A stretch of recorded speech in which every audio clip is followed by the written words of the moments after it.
Perfectamente. Okay. Buenas tardes. Buenas tardes a todos. Un placer tenerlos aquí. Bien, vamos a iniciar con la presentación del día de hoy. Clarito. Los voy a silenciar para que no se nos vaya a viciar el sonido como el día de ayer. Si alguien no escucha bien, bueno, me va levantando la mano para que vayamos checando las cuestiones del sonido.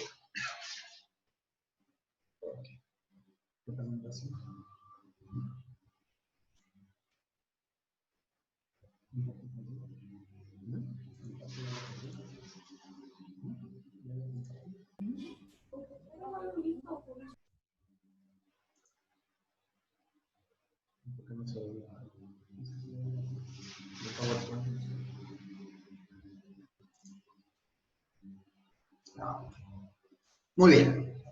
Bueno, vamos a iniciar esta presentación del día de hoy, pero antes quiero tomarme unos minutos para poder, bueno, hacer un poco la introducción a lo que estamos haciendo esta semana, a este taller, que pues es un taller con causa, tiene una finalidad, y la finalidad, bueno, ha sido que nosotros podamos juntar recursos gracias a ustedes para poder realizar donaciones de despensas a personas de bajos recursos aquí en el estado de Morelos.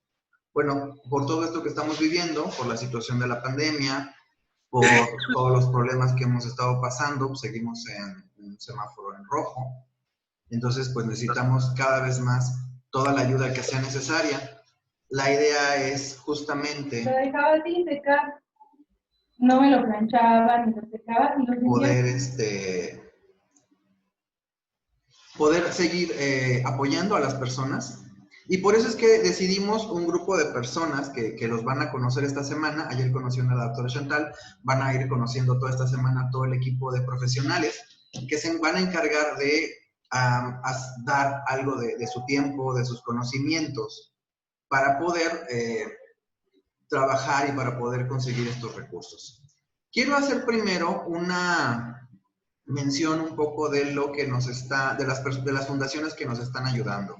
Primero que nada, quiero agradecer al Sistema Municipal para el Desarrollo Integral de la Familia, al DIF Cuautla, encabezado por su presidenta, la señora Minerva Rivera García, también a la directora del DIF Municipal de Cuautla, al ingeniero Grisel Vadillo Tirado, y por último también hacer una mención para una persona que ha estado con nosotros trabajando directamente con nuestra fundación, que es la delegada de la Procuraduría de Protección de las Niñas, Niños, Adolescentes y Familia del DIF Municipal de Cuautla, la licenciada Anadelia de Lourdes Pozo, con quienes hemos trabajado durante este último año, la verdad es que bastante bien.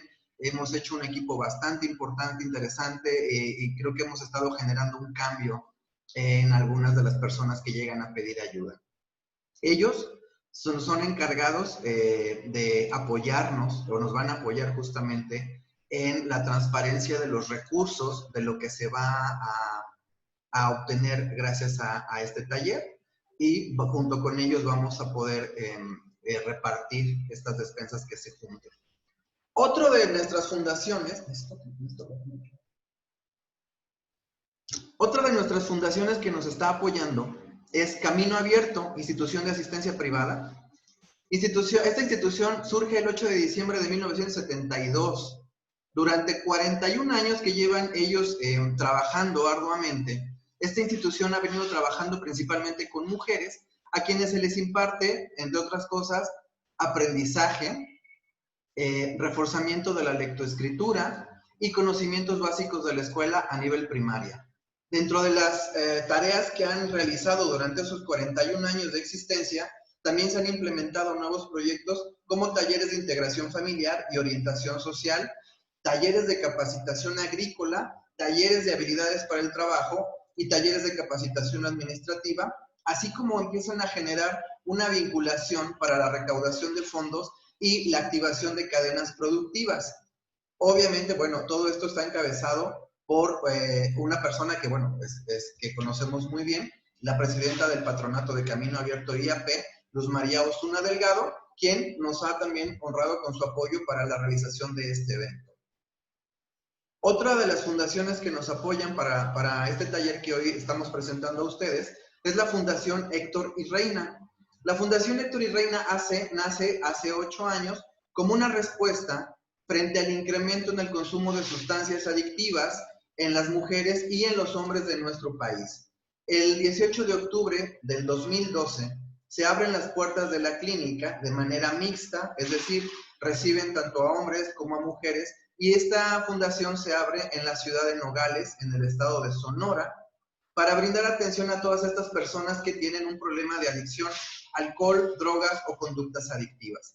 El objetivo de esta asociación es ofrecer un tratamiento adecuado, con calidez y calidad para el paciente y además para los familiares y todas aquellas personas que deseen combatir el consumo de sustancias adictivas y alcohol. ¿A través de qué? A través de tratamientos profesionalizados, a través de pláticas en la población en general, a través de capacitaciones y programas de prevención continua. Para esto, obviamente, pues también quiero agradecer mucho a su directora general, que es Beatriz Plasencia Flores, con quien también hemos estado trabajando directamente en la realización de muchos otros proyectos, no solo de estos. También quiero agradecer a otra asociación que es Adicciones y Mujeres AC. Esta asociación surge el 4 de febrero de 2003, que se constituye como una institución en la ciudad de Cuernavaca, Morelos, que también se dedica a brindar atención profesional a personas que tienen problemas de alcohol y droga, tanto hombres como mujeres. Esta institución surge hace 17 años, ya llevan también mucho tiempo trabajando en el área de la prevención y la capacitación y la rehabilitación. El 8 de septiembre de 2014 se abre la siguiente clínica, que también es una clínica mixta, pero se abre en la ciudad de Hermosillo, en el estado de Sonora. Y también el objetivo de esta institución es dar atención a personas con problemas de consumo de sustancias y conductas adictivas. El objetivo de esta asociación es desarrollar acciones preventivas y de tratamiento para personas adictas a alcohol y drogas, y además de conductas adictivas. Esto de acuerdo a un modelo terapéutico que promueve una adecuada reinserción social del usuario a su entorno. Aquí también quiero agradecer principalmente a su director general, el padrino Marcelino, Sergio Marcelino Plasencia Flores, que nos ha apoyado en cualquier cantidad de locuras que se nos han ocurrido hacer. Él siempre ha estado ahí atrás apoyando a nuestra fundación, a mí personalmente, para poder llevar a cabo todas las actividades que se nos vayan ocurriendo, siempre y cuando sean para favorecer a la población, a las personas que están más desprotegidas o que están en situación de vulnerabilidad social. Y bueno, y por último, bueno, nuestra fundación, que es la Fundación Andrés Reyes, que esta es la más nueva de todas, digamos que es la más pequeña.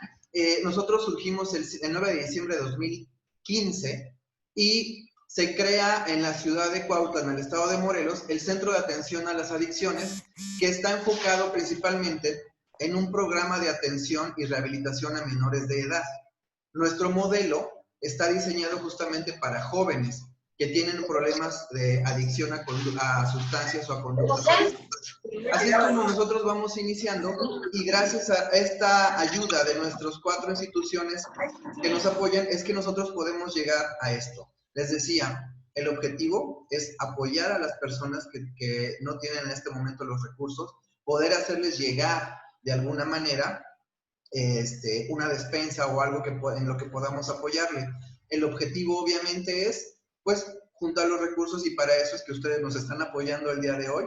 De verdad les agradezco muchísimo que puedan estar aportando, que hayan donado, para que nosotros hoy podamos realizar esta bonita, ¿cómo diríamos? Esta bonita dinámica de apoyar a las personas que están en situación de vulnerabilidad social. De verdad, muchísimas gracias por todo su apoyo, y pues espero que al final de mi presentación les voy a dejar de todos modos la liga para que ustedes puedan seguir donando, si es que así lo deciden. Sabemos que es para una buena causa y esperemos que nos puedan apoyar con esto. Y bueno, ya dicho todo esto, ahora sí vamos a iniciar con la presentación del día de hoy.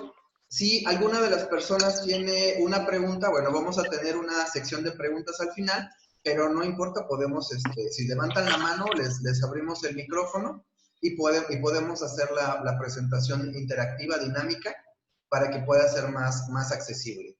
La presentación del día de hoy, la siguiente, es la importancia de la psicoterapia de grupo en el proceso de rehabilitación de adolescentes con consumo de sustancias.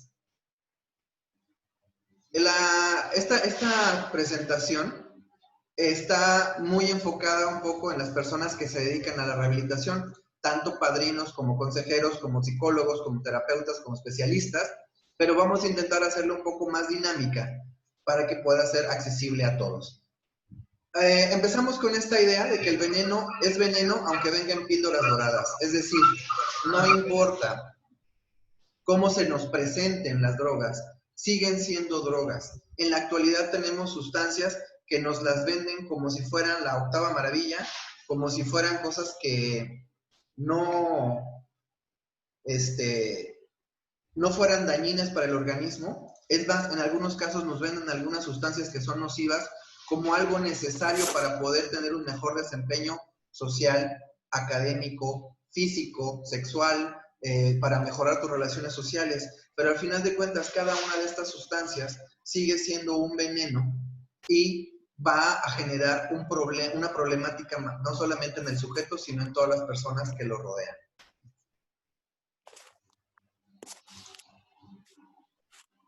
Vamos a iniciar con dos concepciones de lo que en la actualidad entendemos por lo que es una adicción. Vamos a citar a la doctora Nora Volkow, que es directora del Instituto Nacional de Abuso de Drogas, la NIDA, en Estados Unidos. Ella dice que la drogadicción es una enfermedad del cerebro.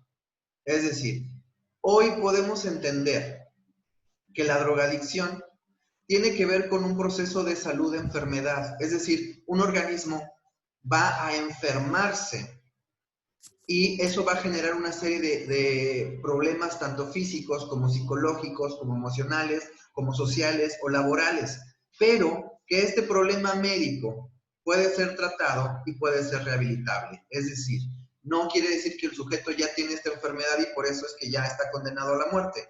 Se pueden generar acciones, y hoy vamos a ver una de ellas, que son las que pueden ayudar al sujeto a trabajar esta enfermedad, a diseñar un proceso de tratamiento que le ayude para poder enfrentar esta situación. Es decir, dice la doctora Nora Volkow, la drogadicción es una enfermedad del cerebro, un problema médico que puede ser tratado y rehabilitado, como se hace con otro tipo de enfermedades que tienen que ver con el cerebro, como, por ejemplo, una enfermedad orgánica cerebral como la epilepsia. Es decir, hoy podemos entender que la adicción necesita tanto de una serie de especialistas de la salud y de otras áreas de la ciencia que van a integrarse en el tratamiento de estos pacientes. También dice la doctora Nora Volkow, la falta de diagnóstico y tratamiento adecuado inciden en la elevada morbilidad y mortalidad de los pacientes, es decir, inciden directamente en su calidad de vida y agrega y en el sufrimiento de los más allegados.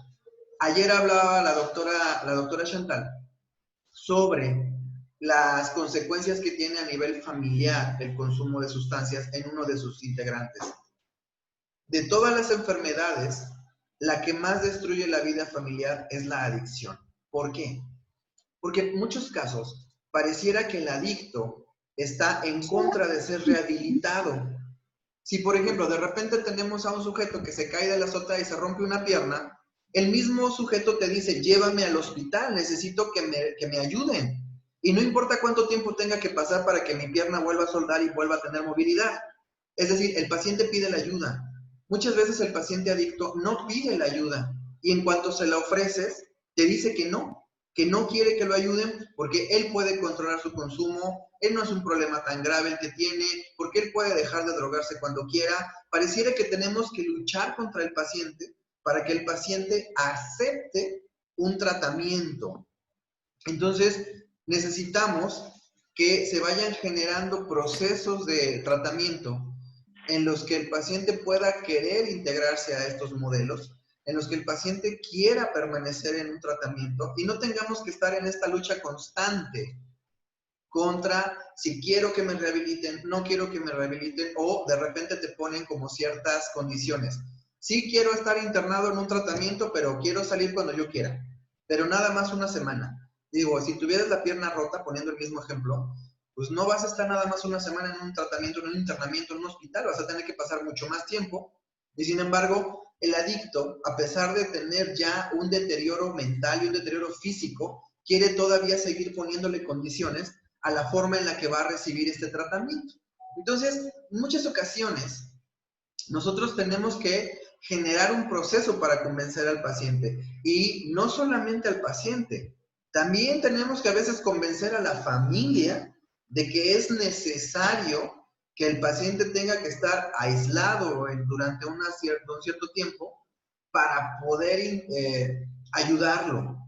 Muchas veces quien se niega a que el paciente reciba un tratamiento también es la familia.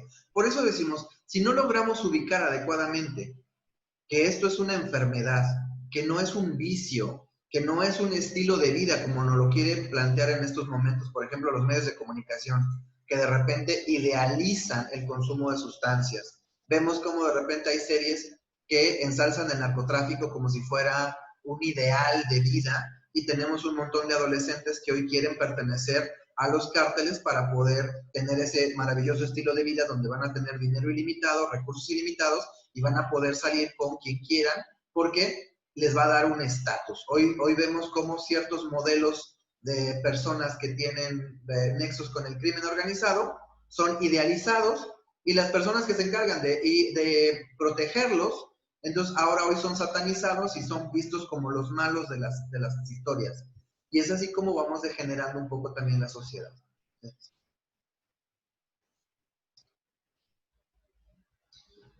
En esta plática vamos a hablar un poco sobre la psicoterapia de grupo, porque ese es nuestro objetivo.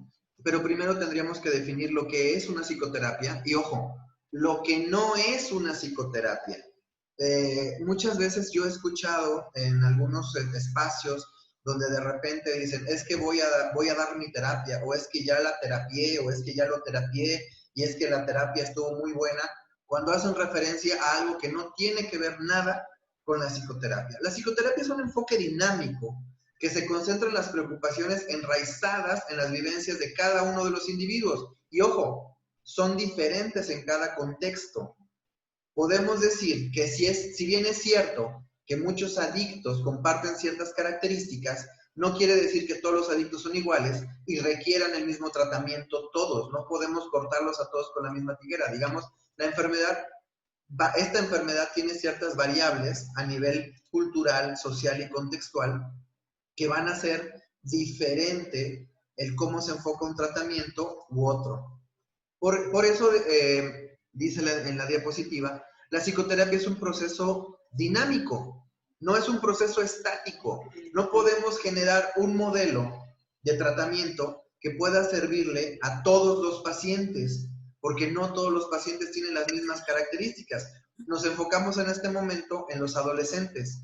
No es lo mismo un adolescente de 16 años que consume marihuana que un adulto de 50 años que lleva 20 años consumiendo alcohol exclusivamente. Digamos que de entrada la sustancia es diferente, la edad es diferente, el contexto es diferente. Si los ponemos a los dos en el mismo modelo de tratamiento, va a ser muy complicado que podamos ir ayudando a uno o a otro si seguimos el mismo modelo.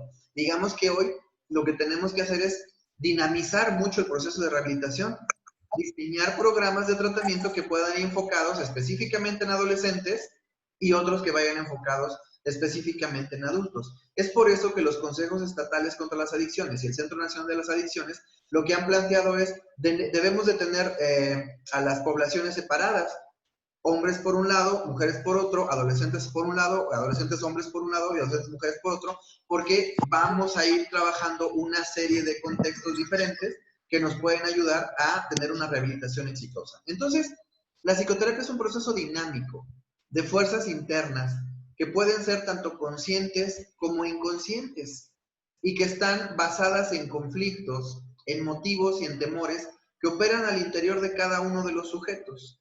y que van a ser distintos, es decir, cada persona tiene una historia de vida diferente. Por lo tanto, cada vez que nos enfrentamos a una situación de terapia con un paciente, vamos a estar frente a un cuadro complejo de preocupaciones donde sus temores más primitivos de la infancia van a estar profundamente enterrados entre capas y capas de represión, de negación, de desplazamiento, de simbolización, de un montón de elementos que van a impedir que nosotros podamos acceder rápidamente o entender un poco qué es lo que está pasando con el sujeto. No todo el sujeto que consume es un adicto. No toda la persona que llega a consumir una droga podemos considerar adicto. Hay ciertas características que debemos de tomar en cuenta. En el caso de los adolescentes, el adolescente va iniciando en su consumo. Muchas veces es un consumo experimental. Claro que está en riesgo de convertirse en un adicto, pero todavía no llega a este proceso. Están los que abusan de la sustancia, que ya están teniendo un consumo mucho más fuerte y que ya requieren estrategias más específicas. Esos son abusadores. Y tenemos ahora sí a los adictos. Los adictos son estas personas que ahora sí ya requieren un tratamiento porque cumplen con ciertos criterios médicos y psicológicos que los ubican en este cuadro y sobre los que se puede ir trabajando con modelos específicos de tratamiento.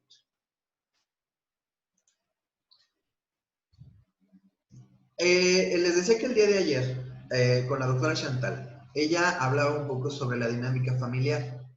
Cuando nosotros hablamos en psicología de la terapia de grupo es muy parecida, o la definición de terapia de grupo es muy parecida a la definición de familia. Vamos a utilizar una definición de Enrique Pichón Rivière, un psiquiatra argentino. Bueno, nació en Francia y luego se fue a vivir a Argentina, que a mí me parece bastante interesante. Para este psiquiatra, tanto el grupo terapéutico y el grupo familiar son susceptibles de una misma definición, es decir, un conjunto restringido de personas reunidas por una constante de tiempo y espacio que están determinados en muchas ocasiones de manera arbitraria, articuladas por su mutua representación interna. Es decir, yo me considero parte de este grupo. En este caso, por ejemplo, ¿qué es lo que yo necesito para formar parte de la familia? Sentirme parte de esta familia. Y en muchas ocasiones es lo que el adolescente que está en una etapa de crisis no logra generar esa identificación. No me siento parte de una familia, me siento desfasado, me siento excluido o no quiero formar parte de esta familia. Entonces, debe haber una representación interna de que yo formo parte. Así pasa con la terapia de grupo. El usuario, el asistente a la terapia de grupo, forma parte porque él mismo se considera parte de este proceso. Que esta puede ser una propuesta que viene del exterior o que puede venir del propio sujeto y cada reunión tiene una tarea específica que va a constituir la finalidad del grupo. Por ejemplo, en el caso de las terapias de grupo con usuarios que consumen sustancias, la finalidad es un poco ambigua o es algo que hemos estado como intentando redefinir varias ocasiones. ¿Por qué? Porque la finalidad del grupo de adictos es lograr la abstinencia y hay muchos modelos terapéuticos cuya finalidad no es que dejen de consumir. Entonces su finalidad es un poco distinta. Ahorita vamos a ahondar un poquito más en eso porque va a depender mucho del tipo de grupo del que nosotros estamos hablando al hablar de terapia de grupo. Es decir, quedémonos con la idea de que terapia, grupo y familia tienen más o menos las mismas características para definirse, y cuando nosotros nos enfrentamos al proceso de terapia grupal, estamos justamente muchas veces viendo cómo el usuario, el asistente, lo que hace es representar con los miembros del grupo lo que vivencia en su dinámica familiar. Entonces, por eso vemos adolescentes que siempre van en contra del coordinador o del terapeuta porque les representa una figura de autoridad y entonces es la figura a la que tenemos que destruir. Y entonces empiezan a generar alianzas dentro de la dinámica grupal para quitar al terapeuta. O lo que es muy común, sobre todo que sucede en los centros de tratamiento, hay varios terapeutas y entonces hacen alianza con un terapeuta para poder quitar a otro terapeuta y entonces empiezan a hablar mal del que les cae gordo para que lo puedan sacar y así puedan generar una alianza, como lo que definía ayer la doctora Chantal de lo que es una alianza en la familia, también se puede vivenciar en el grupo terapéutico.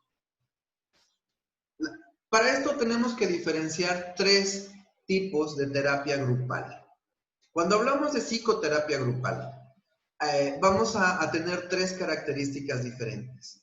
Una cosa es la psicoterapia por el grupo, la psicoterapia en el grupo y la psicoterapia para el grupo. Las vamos a ir definiendo poco a poco. Vamos empezando con lo que es la psicoterapia por el grupo. Esta se da a principios del siglo pasado. Uno de sus principales promotores es Joseph Pratt, que lo que empieza a realizar son como, hoy se le conoce como grupos psicoeducativos, grupos informativos en los hospitales, donde se reunían para hablar de alguna enfermedad en específico. Por ejemplo, había un grupo de esquizofrénicos y entonces ellos empezaban a platicar un poco de su dinámica de vida. Aquí no existe, digamos que no es tan necesaria la figura de un coordinador, sino que el objetivo de estas dinámicas grupales es lograr la fraternidad, es decir, integrar a los miembros entre ellos como parte de una unidad y en un segundo momento compartir experiencias de vida, es decir, a mí me pasó esto y que entonces otro diga, a mí me pasó de esta manera y yo lo resolví de esta manera y entonces estamos generando un compartimiento que ayuda a todos porque se empiezan a generar como estrategias. Pues fíjate que fulanito hizo esto para poder resolver este problema y entonces yo voy a utilizar la misma estrategia para ver si me funciona. Porque los problemas, digamos, en el fondo son muy similares. En la actualidad, podemos diferenciar, por ejemplo, uno de estos grupos de psicoterapia por el grupo, que son muy conocidos, que son los grupos de ayuda mutua, que hasta hace unos años se conocían como grupos de autoayuda. Hoy sabemos que la autoayuda es más bien utópica, no es realista, sino la ayuda mutua, es decir, yo comparto mi experiencia contigo y tú compartes tu experiencia con el que viene, y así es como se va formando una cadena de ayuda. Estos grupos, obviamente los grupos de ayuda mutua, tenemos como el principal exponente Alcohólicos Anónimos, que justamente este mes cumplen 85 años de haberse instaurado, empezar en Estados Unidos, y hoy tenemos grupos de Alcohólicos Anónimos en todo el mundo. La finalidad de estos grupos de ayuda mutua es justamente compartir experiencias, generar un lazo de fraternidad y a partir de eso poder obtener un cambio en el estilo de vida. AA ha tenido este éxito justamente porque su objetivo no está muy bien definido por 12 pasos y 12 tradiciones que ellos mismos van tratando de enseñarle a los nuevos integrantes de estos miembros, del grupo, perdón, y que pueden ser como guías para la vida y que han funcionado durante muchos años, ya 85 años, y que han salvado la vida de millones de personas alrededor del mundo. Estos grupos han ido generando una adherencia justamente por su simplicidad. No necesitas tomar un curso para entrar a Alcohólicos Anónimos. No necesitas, en muchos casos ni siquiera necesitas saber leer y escribir, porque los compañeros son los que te van a introducir en la literatura de AA. Lo único que necesitas es el deseo de dejar de beber, el deseo de cambiar tu vida. Y para ello ellos utilizan justamente toda una literatura que está escrita de manera muy sencilla para que cualquiera pueda acceder a ella y pueda ayudarlos. Estos grupos se han ido generando alrededor de todo el mundo, como les decía, y cada país tiene como sus propias características. Una de las cosas que a mí me llama mucho la atención es que en México hacemos muchas cosas piratas, hacemos discos piratas, ropa pirata, todo lo hacemos pirata, y lo que hemos hecho también es un tipo de grupos de autoayuda piratas que no comparten toda la literatura de AA o no comparten todos los 12 pasos, las 12 tradiciones, sino que de repente le hacen algunas adecuaciones al modelo y en algunos casos estas adecuaciones, en lugar de apoyar a la rehabilitación, lo que hacen es empeorar la situación de las personas. Muchas personas que han llegado a estos grupos han salido todavía más resentidas y más enojadas de lo que sucedió. También hay otro concepto que quiero tocar rápidamente, que es la figura en este grupo del coordinador, que se le conoce como padrino. Un padrino debe tener ciertas características y al final voy a exponer algunos de estos puntos porque me parecen importantes hablar de quién debe o qué debe hacer un buen terapeuta y uno no, y que también son atribuidos a los padrinos y a los consejeros.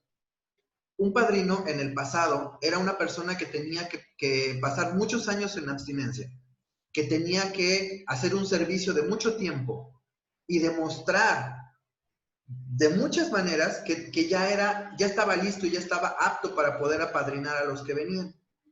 Hoy nos damos cuenta que esto ya no es así, que muchos de estos padrinos pues simplemente ya salieron de su proceso de recuperación y entonces ahora ya son ellos quienes están guiando a otras personas. Creo que ahí, digo, no me toca a mí hablar de eso, ya el día sábado vendrá un padrino que estuvo en AA y hoy está en NA, ya después veremos viendo qué es eso, que nos va a explicar un poquito cómo se da esta dinámica de estos grupos de autoayuda, pero que a mí me parece que debemos retomar la parte medular de quién puede ser un padrino y quién no está capacitado por sus propias limitaciones emocionales o de personalidad y que en lugar de ayudar a otro a salir adelante lo puede hundir todavía más. Bueno, esta sería la psicoterapia por el grupo. Ahora vamos con la siguiente modalidad, que es la psicoterapia en grupo.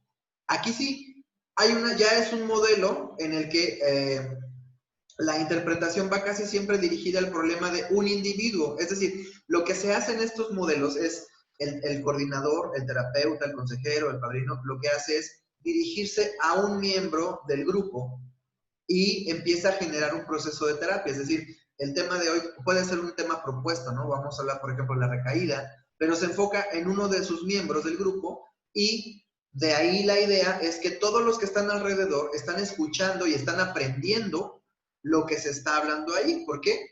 Porque ahí todos aprendemos de las experiencias de los demás, pero ya hay una coordinación un poco más dirigida.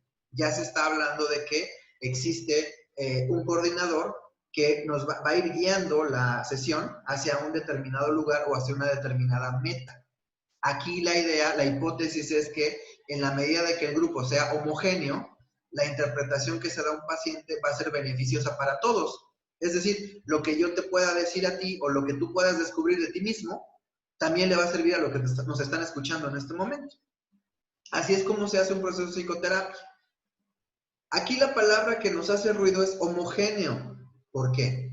Porque muchas veces cuando entramos en un proceso de psicoterapia de grupo, los grupos son todo menos homogéneos. De repente tenemos pacientes adolescentes y de repente tenemos pacientes adultos o ya de adultos mayores, hay hombres y mujeres, hay diferentes contextos sociales y culturales, a veces hay personas que ni siquiera entienden bien el idioma y entonces eso lo hace un poco más complicado porque el terapeuta ahí sí tiene que echar mano de todas sus herramientas para poder realizar su labor. Y además los grupos no son permanentes, son grupos abiertos. Hoy está un miembro del grupo y trabaja muy bien y resulta que el día de mañana ya se fue, ya salió, ya se dio de alta, ya se escapó, ya algo le pasó y ya no está. Y entonces llegan nuevos miembros al grupo, lo que muchas veces es muy difícil llevar una continuidad. Por eso les decía, cada vez que uno se enfrenta al grupo, decía Bauleo, nos enfrentamos al conflicto. Cada grupo es un conflicto, porque son seres humanos que traen una serie de dinámicas o problemáticas que van a presentarle al resto de los miembros y que eso va a generar conflictos, porque son cada persona, cada cabeza es un mundo, cada uno de ellos tiene una forma muy específica de percibir la realidad o su realidad, ¿no? A mí me ha tocado de repente ver, un día llega una paciente y empieza a hablar de que su marido la agredió y la maltrató y ya no lo quiere y lo va a dejar y ahora va a buscar trabajo, se va a ir de su casa, va a llevarse a sus hijos, se va a empoderar. Y a la siguiente sesión resulta que ya lo perdonó y ya están viviendo otra vez juntos. Y obviamente eso genera mucho enojo en los integrantes del grupo. Pero pues, al final esa es su vivencia y es la forma en la que percibe su realidad y es lo que quiere lograr.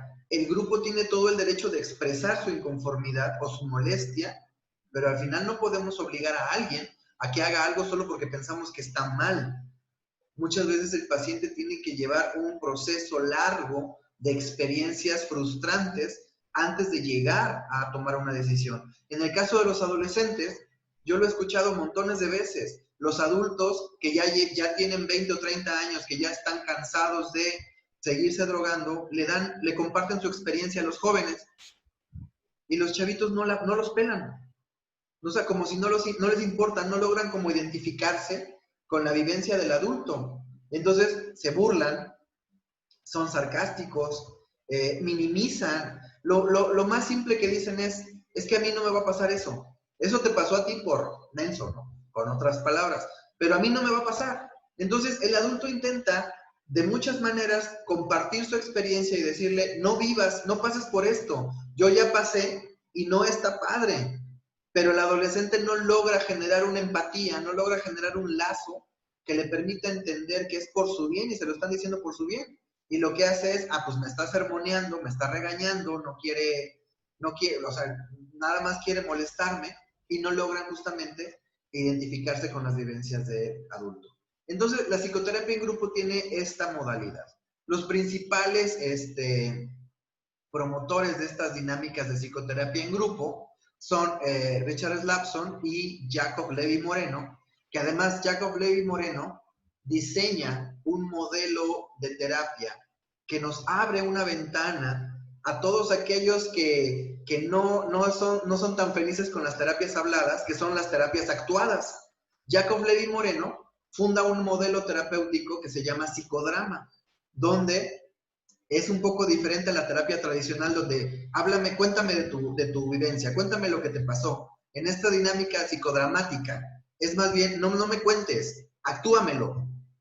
Y ahí vemos cómo, por ejemplo, a lo mejor los adolescentes, algunos, pueden identificarse más con estos procesos terapéuticos, donde además, si tú les das las herramientas, como por ejemplo ropa, muebles, ellos pueden diseñar la misma escena y pueden actuártela, y así es como puede ser para ellos más fácil vivenciarlo, porque para muchos adolescentes el tenerlos una hora sentados escuchando a alguien puede ser muy aburrido. Y hay dinámicas como esta de Jacob Levy Moreno que pueden ser mucho más atractivas para los adolescentes y que se pueden promover más en los espacios terapéuticos. Entonces, estos dos autores plantean el proceso de la psicoterapia en grupo, es decir, escogemos a un miembro del grupo y sobre eso basamos toda la terapia de grupo y los demás se identifican con las vivencias que se están plasmando ahí. Y como tercer elemento terapéutico tenemos la psicoterapia del grupo. Ahora sí, ya tenemos una unidad. El grupo ya se concibe como una totalidad, considerando que la conducta de cada uno de sus miembros siempre se ve influida por su participación en el colectivo. Ahora sí, todos los miembros participan, pero además todos los miembros también pueden dirigir en algún momento la terapia de grupo. También pueden decirle, ¿sabes qué? Lo que estás diciendo a mí no me parece adecuado por esto, y por esto, y por esto, y por esto. Y entonces, yo lo que te propongo es esto. Es decir, hay una mayor apertura y esto permite que el paciente no solamente escuche la opinión del experto, sino que también puede escuchar las opiniones de sus mismos compañeros y esto le puede enriquecer más esta experiencia grupal. Tenemos una frase de Rainer Maria Rilke que dice, no sé darle a otro consejo, camine hacia sí mismo y examine las profundidades en las que se origina su vida. Es decir, yo no puedo vivir tu vida, yo puedo decirte cómo la percibo desde el exterior. Si tú quieres dar ese paso, está bien, pero tengo todo el derecho de decirte qué es lo que está pasando y a dónde vas a acabar si sigues en ese camino. Es ahí donde les decía que tal vez este tipo de psicoterapias pueda ser un poco más emocionantes para los adolescentes que requieren no solamente la experiencia del terapeuta o del coordinador, sino también la experiencia de todo el colectivo, porque ya muchos han pasado por esas vivencias. Los principales exponentes, bueno, son Wilfred Bion, Eric Bernet, Fritz Perls y Irving Yalom, en la década de los 50, que empiezan a hacer una serie de experimentos con las personas, los integrantes del grupo, y empiezan a trabajar dinámicas, y estas dinámicas van enfocadas en objetivos específicos, como por ejemplo, dinámicas integrativas. Yalom, por ejemplo, hace la propuesta del grupo T, los grupos de entrenamiento, que son enfocados muchas veces en las empresas, donde de repente los tienes, son como grupos de choque, donde el sujeto se enfrenta a situaciones estresantes que le permiten generar nuevos cambios. Hay una gran modalidad de grupos, los grupos experienciales, los grupos experimentales, los grupos gestálticos, los grupos psicodramáticos, los grupos de corte psicoanalítico, un montón de grupos que han surgido de estas propuestas de la integración del grupo. Les decía, aquí sí debemos lograr que la persona se identifique con el grupo al que pertenece para que esto le pueda servir como una experiencia positiva, tanto en el aspecto emocional agradable como en el desagradable. Recordemos que los grupos no son para que salgas, no son grupos motivacionales, no son grupos para que salgas al 100. Muchas veces los temas que se exploran son temas que te generan dolor y te generan enojo. Aún de eso, nosotros podemos generar un aprendizaje y una experiencia que nos puede ayudar a hacer un cambio. Bueno. Y en la actualidad, nosotros en el trabajo de las adicciones y de la prevención y del tratamiento, tenemos también distintos enfoques grupales. Obviamente, en este caso estamos hablando del tratamiento de las adicciones. Y el tratamiento de la adicción lo que genera es que los integrantes llegan al grupo porque quieren dejar de consumir. Entonces, los grupos deben de estar diseñados específicamente para generar cambios en cuanto al consumo. Pero ojo, les decía, no necesariamente el consumo es la meta. Muchas veces se piensa que el mismo adicto lo piensa y dice, bueno, cuando yo deje de consumir, automáticamente me voy a convertir en una mejor persona. Y esto no es así. Primero tienes que ser una mejor persona y como consecuencia de eso vas a dejar de consumir. Entonces, es como cambiar la dinámica, porque lo vemos, por ejemplo, con algunas personas que llevan 20 años sin probar una gota de alcohol, pero que su vida sigue siendo igualmente caótica, donde tienen problemas familiares, donde tienen problemas de personalidad, tienen problemas emocionales. Es decir, ¿cuál fue el cambio? Pues que tapó la botella, pero que su dinámica de vida sigue siendo un caos. Entonces, lo que tenemos que plantear actualmente es, ojo, primero te voy a dar las herramientas para que puedas mejorar tu estilo de vida y como consecuencia de ese cambio vas a dejar de consumir, ¿no? Tengo un conocido que siempre le dice a las personas que ya llevan ciertos años en los grupos, que no consumen, les llama los padrinitos de chocolate. ¿Por qué? Porque no consumen, pero siguen siendo un caos en su vida, siguen siendo pésimas personas, simplemente que ya no están consumiendo porque ya taparon la botella. Entonces, hay que promover diferentes cosas en estos grupos, es decir, hay que promover primero, o hay que brindar herramientas a los usuarios para que puedan mejorar su calidad de vida tanto a nivel emocional como mental, porque también, obviamente, no se están metiendo dulces, son drogas y eso les va a afectar en su proceso o su deterioro en el sistema nervioso central. Y justamente este viernes, viene la psicóloga Almendra, que es neuropsicóloga y es especialista en el estudio de las funciones mentales, que nos va a dar una explicación bastante interesante sobre qué es lo que pasa en el cerebro del adolescente que consume sustancias. Les decía, pues va a haber un deterioro. Muchas veces este deterioro no se nota tan rápido o a veces lo pasamos desapercibido, como por ejemplo los olvidos. Yo sé que a todos, conforme vamos envejeciendo, se nos olvidan las cosas. Es normal que una persona de mi edad, de 42 años, tenga olvidos, pero tenemos chicos de 16 años que se les olvidan más las cosas que a una persona de mi edad. Y eso es por el consumo de algunas de las sustancias. Principalmente tenemos a la marihuana, ¿no? Donde de repente los olvidos son como tipo lapsus. De repente, ¿qué comiste ayer? No, pues ayer fui con mi tía y está buscando como dónde está la información y ya no la encuentra. O los típicos olvidos que conocemos como un ictus de memoria, que nos pasan a todos. De repente llegas a la cocina y dices, ¿a qué venía? ¿No? O tienes las llaves en la mano. ¿Y las llaves? ¿Viste las llaves? ¿Dónde están las llaves? Esos son olvidos que nos pueden pasar a todos, pero una cosa es que te llegue a pasar de vez en cuando y otra cosa es que te pase todos los días.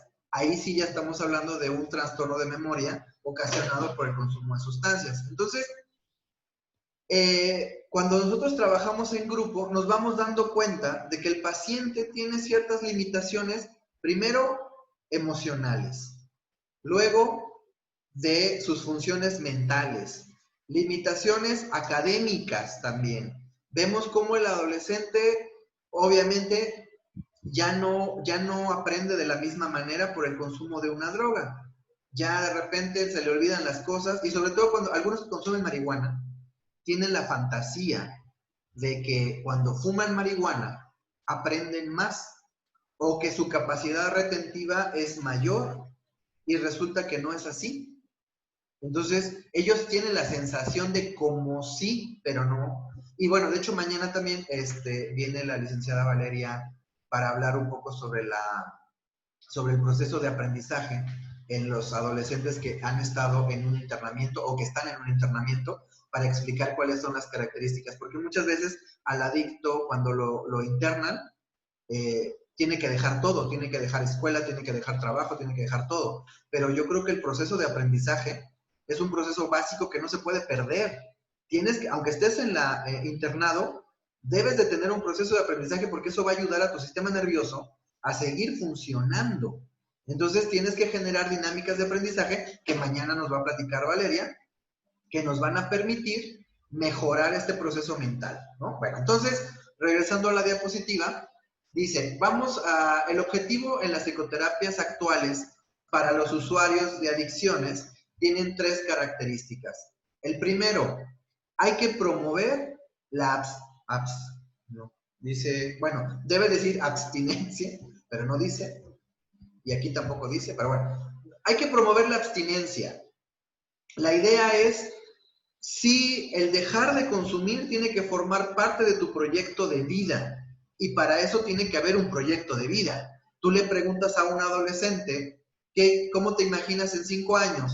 O se imagina siendo narco, o ya no se imagina que va a estar muerto, o se imagina que va a estar en alguna situación de vida.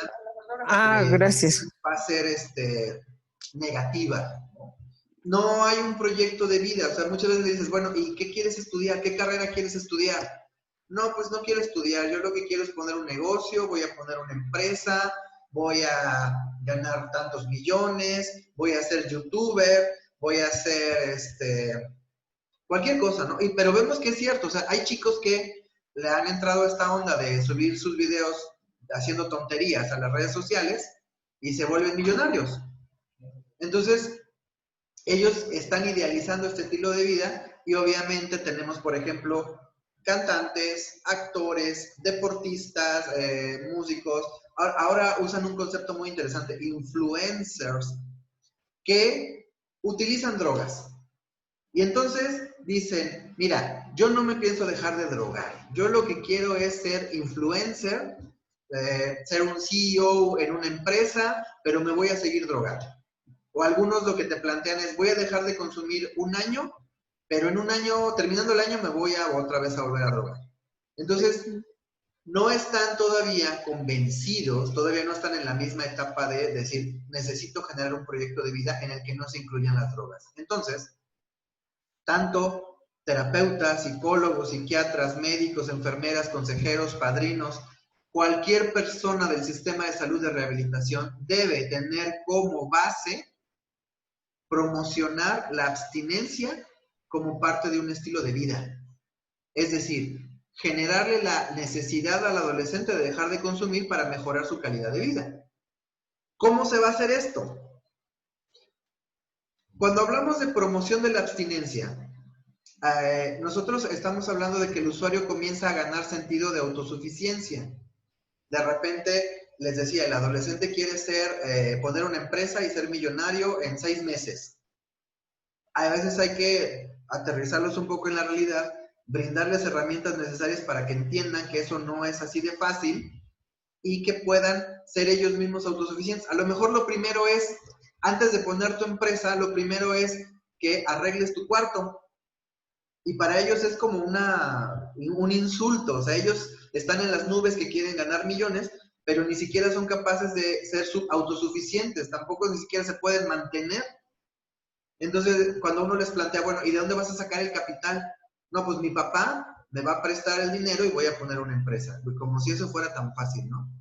Entonces, primero hay que generarles un sentido de autosuficiencia. Lo que necesitas tú en este momento es, a lo mejor, terminar la universidad o entrar a la universidad o terminar la prepa, conseguir un trabajo de medio tiempo, ganar experiencia y a partir de ahí ya puedes empezar a plantear un siguiente paso. Pero el adolescente que consume sustancias generalmente quiere ir de la A la Z en un solo paso y no quiere hacer como todo el esfuerzo de ir subiendo poco a poco hasta lograr su meta. Otra de las ideas de la promoción de la abstinencia es que el usuario tiene que aprender a superar su negación de la adicción. Y este es un trabajo que a veces nos toma varios meses. ¿Qué es esto de superar la negación de la adicción? El usuario tiene que dejar de minimizar el consumo, tiene que dejar de pensar que el consumo es lo que le da digamos que esta inteligencia o esta fuerza o esta empatía, porque muchas veces el adolescente tímido consume una droga y se vuelve una persona sociable. Y entonces el alcohol, por ejemplo, se vuelve un lubricante social, le ayuda a poder relacionarse mejor, le habla a las chicas, les cuenta chistes, se vuelve gracioso, la saca a bailar, se vuelve el alma de la fiesta.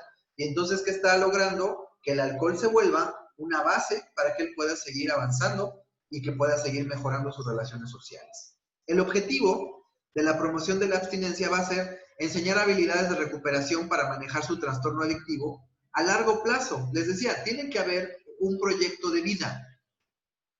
También se tiene que generar un ambiente de amistad en el grupo que puedan orientarlos hacia la recuperación. Tal vez no generan mucha empatía con el padrino, pero sí están generando empatía con los demás miembros del grupo y entre todos salen adelante. También se tienen que mejorar las relaciones interpersonales, aprender a veces a decir 2 palabras que les van a abrir el mundo, que son por favor y gracias, cosas que muchos adolescentes que llegan a los internamientos no saben decir. Y es una parte importante de sus habilidades para la vida. También aprender a resolver y enfrentar problemas en vez de evitarlos y aprender un manejo exitoso en la consecución de sus metas. Ya lograste esta meta, ahora ¿cuál es el siguiente paso? Y es lo que tenemos que ir promoviéndoles. Les mandé hace un momento un manual, les mandé varios, ahí esta información viene en uno de ellos ya desglosada para que ustedes puedan analizar cómo es que se va generando este proceso en el paciente. O sea, no es una terapia de una sesión. A veces podemos pasar meses con una terapia de grupo hasta que empezamos a notar pequeños cambios en cada uno de los usuarios. Después tendríamos la promoción de cambios en el estilo de vida. Esto es, tenemos que generar en el grupo que aprendan a confiar en sí mismos y que aprendan a confiar en otras personas. Lograr un autoconocimiento y que desarrollen la sensación de una identidad propia. Ojo, esto es bien importante, porque el adicto, sobre todo adolescente, muchas veces no genera una identidad dentro de la familia, no genera una identidad en su núcleo social, no genera una identidad en la escuela, y entonces él mismo se apropia de una identidad. Pues yo soy pacheco, yo soy borracho, yo soy piedroso, yo soy cricoso, y eso le da una identidad, porque no la tiene en otros contextos sociales.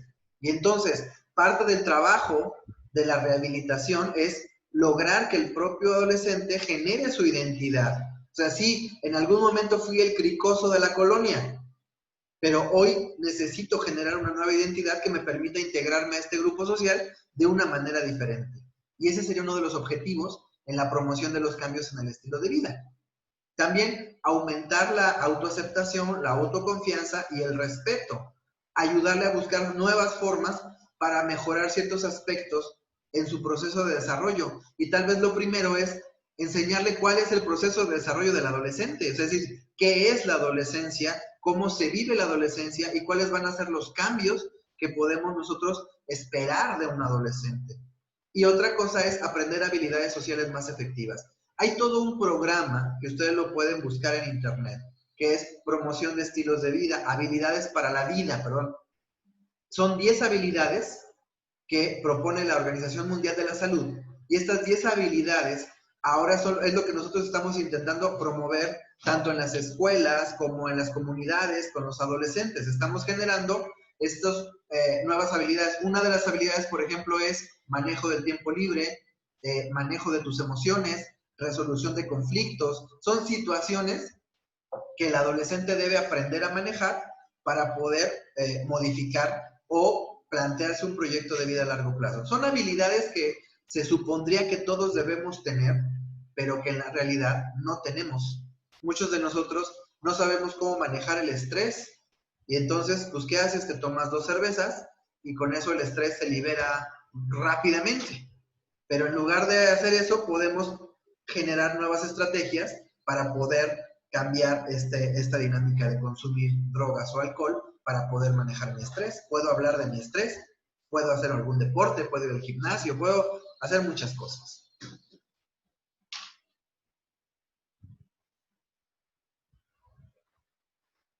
Ok. Hablando de beber alcohol, no beban alcohol. Mantenimiento de la abstinencia. Es la última fase de las dinámicas de grupo. Para esto, ya existen también modelos que ya fueron propuestos y ya han sido probados, sobre todo con adolescentes. El programa de prevención de recaídas, que también les mandé por WhatsApp, ya les mandé el manual de un programa, cómo se lleva un programa de prevención de recaídas, y del modelo de habilidades para la vida. Ese no se los mandé, pero bueno, lo pueden buscar ustedes en internet para que ustedes revisen qué es lo que se está haciendo en la actualidad. Y este modelo no solamente es para terapeutas o consejeros o padrinos, es para cualquier persona que trabaje con adolescentes. Los profesores deben conocer este modelo para poder generar proyectos de promoción de habilidades para la vida. Entonces, son 3 etapas en las que estamos trabajando en la actualidad para poder intervenir de manera exitosa con adolescentes que consumen sustancias. Muy bien. Ya me voy a ir un poco más rápido porque ya vamos sobre el tiempo. Y todavía nos falta bastantito. Pero bueno. Otro de los temas importantes a trabajar en los grupos tiene que ver con la perspectiva de género. No es lo mismo un adolescente hombre que consume alcohol que una adolescente mujer que consume alcohol. Desafortunadamente, en una sociedad como la nuestra, nosotros hemos hecho una diferencia en cuanto al género. Es decir, podemos decir que vivimos en una sociedad que está generando violencia contra la mujer.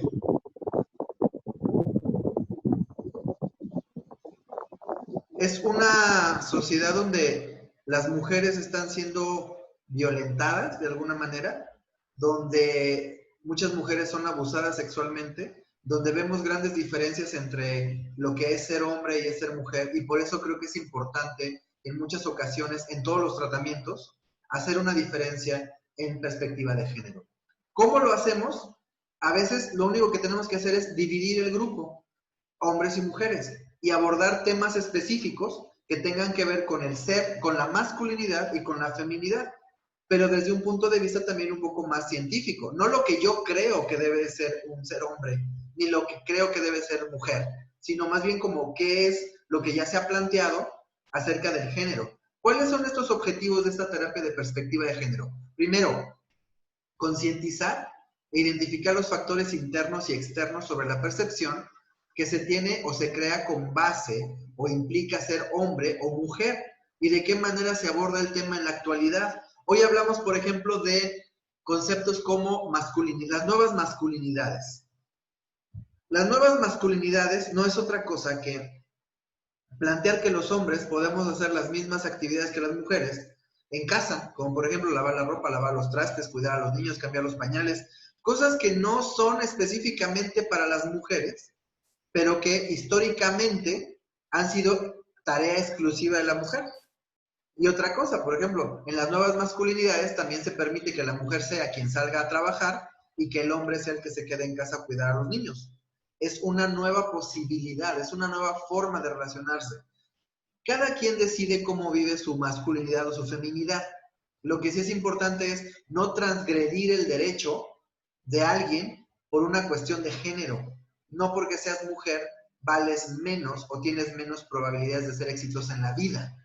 Igual como hombre, ¿no? No por el hecho de ser hombre vas a tener todos los privilegios sociales. Eso es lo que se trata también de cambiar. Ahora, cuando hablamos de consumo, justamente estamos tocando el punto medular. La adicción en los hombres y las mujeres no necesariamente es igual. Una mujer no puede de repente salir a beber con sus amigos porque entonces ya es tachada o es criticada o es etiquetada por la sociedad. Simplemente vemos que aunque no salga a beber, simplemente en una comunidad pequeña, una mujer es vista hablando con un hombre e inmediatamente ya se le relaciona amorosa o sexualmente con él, cuando no tendría por qué ser así. Y bueno, digo todas y sin riesgo de equivocarme, todas las mujeres de nuestro país han sido discriminadas o violentadas de alguna manera. No digo que un porcentaje, creo que en una sociedad como la nuestra, todas han sido discriminadas o violentadas en alguna forma. Y eso lo vemos, por ejemplo, ahora que estamos trabajando con DIF, vemos cómo la violencia, cómo la discriminación forman parte cotidiana de la vida de las mujeres. Y ellas han tenido que aprender a sobreponerse a ese tipo de maltrato. Bueno, otro objetivo de estas terapias es aprender sobre el sistema de sexo-género, cuáles son los roles y los estereotipos socialmente construidos, porque ahora también tenemos una gran variedad de y construcciones sexogenéricas que en el pasado no teníamos. Antes, bueno, solamente era heterosexual, homosexual o bisexual. Hoy tenemos una gran variedad, bueno, son como 15, y que muchas la verdad es que yo las desconozco, no me he metido mucho a estudiar el tema, pero ya son diferentes tipos de identidades sexuales. Entonces, también es importante poder entender que no todas las personas con las que nos relacionamos van a tener una identidad sexual igual a la mía, y no porque una tenga que ser mejor que la otra. También hay que estar en posibilidad de reconocer y diferenciar los conceptos de igualdad, equidad y discriminación, necesidades básicas y estratégicas de empoderamiento y violencia de género. Este es un tema básico, no solamente les decía en el campo de las adicciones, sino en cualquier área. Cualquier persona que trabaje con adolescentes debe desarrollar este tipo de pláticas con los jóvenes acerca de lo que en la actualidad se está hablando en aspectos de equidad, igualdad y discriminación, porque muchas veces discriminamos al otro sin darnos cuenta. En la actualidad hay una tendencia de las personas, antes era de las personas blancas digamos que a discriminar a las personas de color, y hoy es al revés también. O sea, las personas de color empiezan a discriminar a las personas blancas simplemente por cuestiones de color de piel, ¿no? Hoy tenemos este concepto del whitexican, ¿no? O sea, es decir, personas que se burlan de las personas que tienen ciertas posibilidades económicas y que tienen un cierto color de piel, y también hay una cierta burla y discriminación hacia ese tipo de personas. Pero bueno.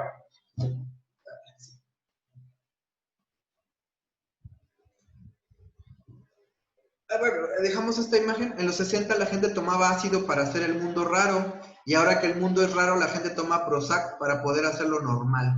Ya llegamos a un momento en el que nuestra sociedad ya es bastante bizarra, ya es bastante adictiva, y ahora lo que estamos aumentando es el consumo de medicamentos psiquiátricos para poder normalizar un poco nuestra cotidianidad.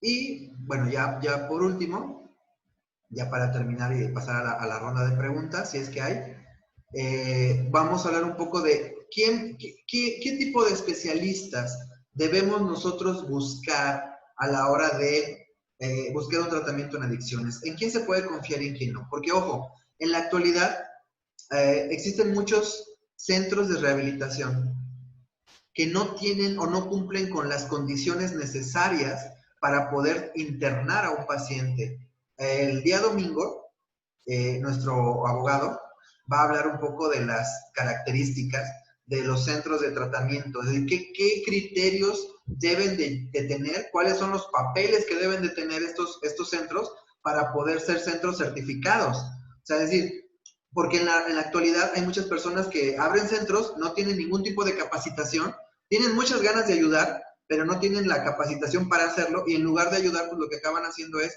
pues, ¿cómo se dice? Pues le dan en la torre a los pacientes. Los pacientes no salen rehabilitados, salen resentidos, enojados, molestos, salen maltratados, golpeados, violados. O sea, existen todavía esos centros, se intenta hacer alguna regulación, pero todavía no se logra hacerlo a nivel nacional. Todavía existen muchos de estos centros que no cumplen con los criterios. Hoy me voy a enfocar específicamente en la figura del coordinador, es decir, padrino, consejero, terapeuta, psicólogo, médico, enfermera, especialista en adicciones. ¿Cuáles son sus características? Primero, dar siempre prioridad al bienestar de los pacientes y de las familias. La enfermedad no solamente es una enfermedad individual. Ayer lo veíamos con la doctora Chantal. La adicción es una enfermedad familiar. El adicto es el que presenta el síntoma, pero no es el único enfermo. Digamos que es el miembro más débil del eslabón, pero no es el enfermo identificado, pero no es el enfermo total. O sea, toda la familia está integrada. Un terapeuta, un consejero, un padrino también tiene que escuchar la visión de la familia, la perspectiva de la familia, porque también la familia se enferma, y en algunos casos la familia enferma, valga la redundancia, enferma al adicto. Y entonces tú lo tienes internado 2, 3 meses, lo dejas al 100, sale y regresa a la misma familia enferma y obviamente vuelve a enfermar. Entonces, el tratamiento tiene que ser integral, no solamente tiene que ser dirigido al individuo, al usuario, sino que tiene que integrar a todo el contexto. Otro dato es proporcionar atención profesional, humana y digna a cualquier persona sin importar raza, credo, edad o preferencia sexual. Esto en la medida de las posibilidades de cada centro. Ojo, hay centros que son especializados en hombres y hay centros que son especializados en mujeres. Hay centros que son centros mixtos, pero también existen ciertas características por las que una persona no podría ingresar a un tratamiento. Por ejemplo, el Centro Nacional contra las Adicciones nos pide que en la entrada de cualquier centro debe haber un letrero que diga los criterios de exclusión. No podemos trabajar con pacientes psiquiátricos, no podemos trabajar con pacientes que tengan enfermedades terminales. O sea, hay ciertas características con las que no podemos trabajar. ¿Por qué? Porque no porque no se pueda, sino porque van a ser más difícil el tratamiento. Una persona que tiene que estar en cama todo el tiempo porque tiene problemas de una enfermedad terminal, difícilmente va a poder pararse para entrar a una terapia. Requieren otro tipo de atención. Entonces también hay que tomar en cuenta esto. No, muchas veces no los excluyen porque ellos quieran, sino porque no cuentan con la capacidad médica para poder atender a esos pacientes. Otro punto es no dañar deliberadamente a un paciente, ni física ni psicológicamente. Tampoco lo pondré en peligro ni permitiré que nadie más lo haga, porque esto puede ser denunciado. Hemos escuchado de repente ciertos lugares donde a los pacientes les dan un maltrato físico extremo. Por ejemplo, los amarran, los golpean con tablas, los cuelgan de los pies, los dejan sin comer. Hay una humillación constante de los pacientes. Entonces, estos lugares o estas personas parten de la idea de que el adicto tiene que, ¿cómo se dice?, valorar lo que tenía afuera. Y no están entendiendo que no va por ahí, que el proceso, o sea, no es que valore tomarse un refresco, sino que su enfermedad no tiene que ver con eso. Su enfermedad es un proceso cerebral alterado que necesita una atención específica y que si yo lo maltrato o lo golpeo, no estoy mejorando su calidad de vida, la estoy empeorando. Sin embargo, muchos de estos centros son promovidos porque se piensa que al adicto hay que castigarlo. El adicto tiene que sufrir para que pueda entender. Bueno, en la realidad, si lo vemos en el número de pacientes rehabilitados, pues nos vamos a dar cuenta de que esto no es así. Bueno, propiciaré cambios en la vida de mis pacientes siempre en función de la recuperación de su adicción. Nunca los presionaré para adoptar creencias o conductas que reflejen mi escala de valores y no las suyas. También podemos decir que hay lugares donde el paciente es manipulado, obligado a tener ciertas creencias para poder pertenecer a este grupo social. Tampoco es lo más correcto porque al final es una cuestión de autodescubrimiento. Cuando yo hablo, por ejemplo, el programa de los 12 pasos habla de un poder superior, como cada quien lo concibe. No me está diciendo que tengo que creer en un Dios en específico y que ese Dios tiene ciertas características. No, más bien es como un proceso de autodescubrimiento. Como tú lo concibas, sobre ese camino tienes que seguir andando. Y entonces en muchos lugares lo que hacen es los adoctrinan o los inducen a que pertenezcan a una determinada creencia porque eso va a formar parte de su proceso de recuperación. Y no es así. Estamos yendo en contra de las creencias de cada persona. Número 5. Estaré consciente de mis habilidades y mis limitaciones. No externaré opiniones respecto a aquello que no es de mi especialidad. Si es necesario, referiré a mis pacientes con quien juzgue conveniente. Como por ejemplo, yo he escuchado en muchas ocasiones que hay lugares donde al paciente no se le dan medicamentos, aunque los necesite, porque los medicamentos son drogas y el paciente no puede consumir drogas porque entonces está en un proceso de desintoxicación. Ojo, si no es mi campo de acción la medicina o la psiquiatría, difícilmente voy a poder tener un enfoque objetivo sobre esa área porque no estudié para eso, no es mi área. Y sí he visto cómo de repente hay personas que todavía consideran que la medicación va en contra del proceso de recuperación y le quitan al paciente los medicamentos y lo condenan a seguir enfermo.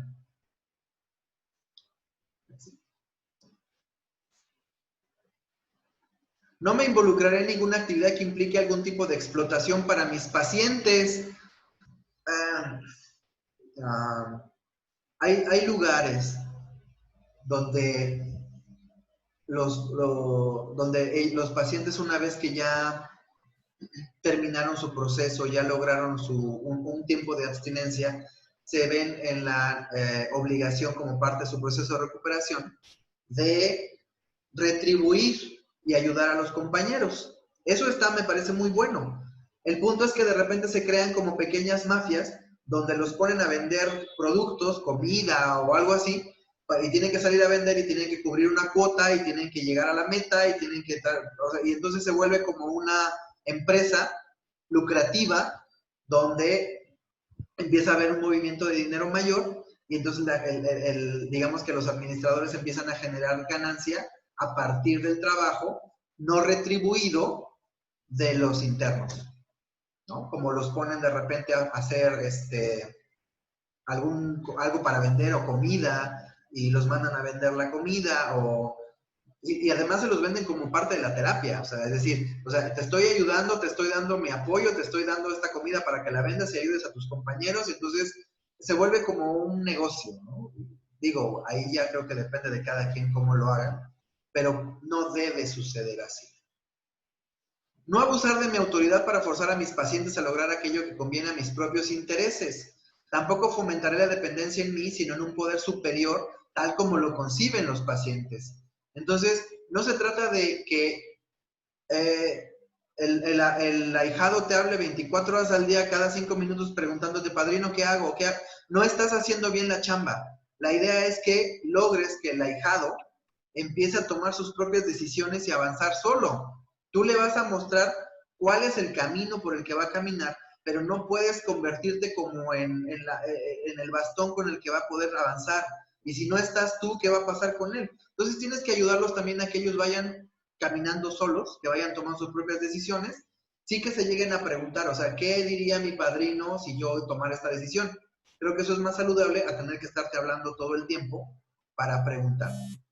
Otra cosa, abusar de la autoridad, pues también tiene que ver con lo que pasa en algunos grupos que no están alineados a Alcohólicos Anónimos, por ejemplo, o algunos sí están alineados, te lo tengo que decir, que tiene que ver con la explotación sexual, donde llegan las usuarias de alcohol y drogas e inmediatamente son víctimas o son presas de estos depredadores sexuales que se nombran padrinos y que abusan de las chicas constantemente y que las hacen sus parejas también. Entonces ahí, bueno, obviamente pues ya va en contra de todo lo establecido en la literatura, pero no podemos negar que estas situaciones ocurren y ocurren muy constantemente.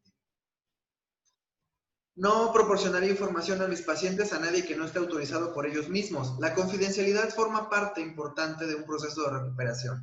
De hecho, el modelo de Alcohólicos Anónimos en el nombre lleva la definición, son anónimos. Tú no puedes dar información sobre tus pacientes a nadie, puesto que si solamente a las personas interesadas, que podrían ser los familiares más cercanos, pero no estás autorizado ni siquiera legalmente para poder dar información, a menos que alguna institución judicial te lo pueda requerir y solamente va a ser en determinados casos. Otro punto es defender los derechos de los pacientes, ser responsable de vivir con sobriedad. Ojo, ahí la sobriedad es algo que tú, como alguien que ya cursó un proceso de adicción o está en un proceso de adicción, tiene que ser el ejemplo para los que vienen para poder apoyar a los otros. Entonces, ¿cómo te digo que no consumas si yo estoy consumiendo? Y por último, soy responsable de permanecer actualizado, desarrollarme y acudir por ayuda cuando sea necesario. También los terapeutas tenemos problemas emocionales y necesitamos de vez en cuando que nos ayuden también con algunas situaciones de vida que pasamos o también con algunas situaciones de supervisión de algunos de los casos. Entonces, estos son como algunos de los puntos que tenemos que ir tomando en cuenta si de verdad nos queremos dedicar a esto o si ya nos dedicamos a esto. Y también para las personas que están buscando ayuda, que sepan cuáles son las normas, lo que se puede y lo que no se puede hacer. ¿Okay? Termino mi presentación diciendo, bueno, toda ruptura de hábito produce un cambio. La idea de que la adicción es una enfermedad rehabilitable es una idea clara y concreta, es decir, se puede generar un proceso de rehabilitación, de reinserción social, si tenemos claridad en cuáles son los puntos que tenemos que llevar a cabo para llegar a la meta. Sí, la adicción, sí es cierto, es una enfermedad crónica, degenerativa y mortal, pero también es una enfermedad que se puede rehabilitar. Y tenemos muchísimos casos exitosos en los que los pacientes han logrado un estilo de vida saludable y que han logrado salir adelante con ayuda de un equipo en conjunto de profesionales y de personas que están capacitadas para esta atención en las adicciones. Y bueno, esa es toda la información por hoy. Les dejo, en un momento les mando la presentación para que la tengan. Ya les mandé la información adicional. Les dejo el correo de la fundación y también les dejo el número de cuenta. Les decía, nuestra idea es poder ayudar a la mayor cantidad de personas posibles. Muchos de ustedes ya hicieron sus aportaciones y se los agradecemos de todo corazón, pero sabemos que toda ayuda no es suficiente. Si ustedes están interesados en apoyarnos en esta tarea a la que nos hemos encaminado en esta semana, ojalá podamos contar también con su apoyo. Yo creo que la cantidad que sea, lo que sea, toda ayuda es buena, toda ayuda es importante. Yo sé que pues, no todos vivimos en una bonanza económica, pero a veces 10 pesos, 20 pesos, algo puede hacer la diferencia para poder ayudar a las personas que más lo necesitan. Estamos haciendo una revisión de personas que de verdad están en situación de vulnerabilidad social y económica, con las que vamos a poder apoyarlos con estas donaciones que ustedes nos hacen y que nos van, estas 4 instituciones que tenemos, tanto el DIF municipal de Cuautla, la Fundación Héctor y Reina, la Fundación Camino Abierto, la Adicciones y Mujeres AC y la Fundación Andrés Reyes, están respaldándonos, están dándonos todo su apoyo para que nosotros podamos transparentar los recursos de lo que aquí se genere. Nuestra idea es apoyar y obviamente también es pues, a brindarles esta información que yo sé que para muchos de ustedes es importante y que puede servirles también de algo. Y si quieren pasamos ya a una sesión de preguntas, ya son 7:30, pero si hay una o dos preguntas nada más, con gusto las respondemos. ¿No hay? Qué bueno.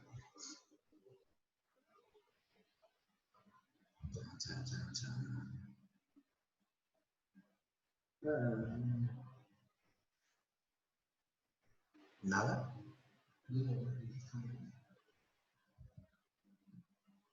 ¿Seguros? Ok. Bueno, ¿eso quiere decir que todo quedó claro o que no se entendió nada?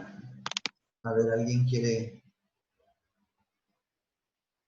¿Me escuchó? Sí. Ah, ok, perdón.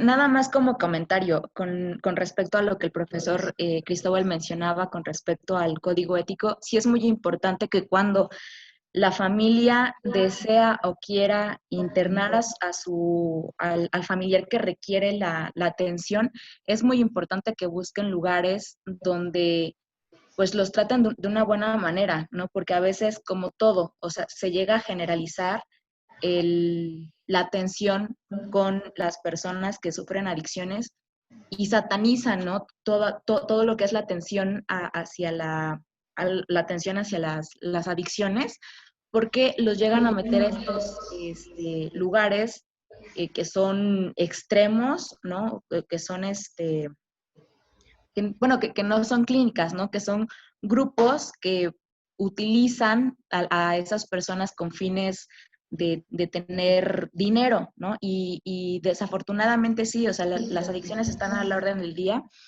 pero es muy importante que cuidemos esa forma y que como familiares nos empapemos un poquito con el tema. Esa era la única aportación que quería dar. Ok. Gracias. Gracias, Carolina. ¿Algún otro comentario? ¿Pregunta? ¿Duda? ¿No? Ok. Pues bueno, pues muchísimas gracias por su atención. Terminamos justo a tiempo, 7:30. Nos vemos el día de mañana. Mañana viene la maestra Valeria. Ella va a hablar un poco sobre los modelos de educación, los modelos educativos que se utilizan también dentro de el proceso de recuperación de los adolescentes. Les decía que el aprendizaje es un proceso que no cesa, está todo el tiempo, todos los días tenemos que aprender algo nuevo. Entonces, también el proceso educativo es una parte importante del proceso de recuperación. Tenemos que lograr que nuestros jóvenes continúen con sus estudios. Muchos de los chicos que empiezan a consumir drogas dejan la escuela o los corren de las escuelas por su consumo, por problemas académicos. Entonces también tenemos que tomar esa parte muy, muy en cuenta de que es necesario seguir trabajando el proceso educativo, aunque estén en un proceso de internamiento. Aún ahí el aprendizaje tiene que ser necesario. ¿Ok? Pues entonces, muchas gracias a todos. Muchas gracias también a las fundaciones que nos apoyaron. Y vamos a seguir trabajando para ustedes. Yo estoy en el WhatsApp, yo soy el administrador del WhatsApp. Por cualquier cosa, cualquier cosa se conectan, me mandan mensajes, comentarios. En un momento les mando la presentación. Están grabándose todas las sesiones. Si en alguna ustedes no la vieron por alguna razón, la podemos subir. Ya vamos a ver el medio, les vamos a ir diciendo ya con tiempo, para que la puedan ustedes ver si es que no les dio tiempo de verla el día que le tocaba. ¿Ok? Pues muchísimas gracias, nos vemos, que estén muy bien. Muchas gracias, felicidades. Gracias, gracias. Muchas Excelente. gracias, psicólogo. Bye.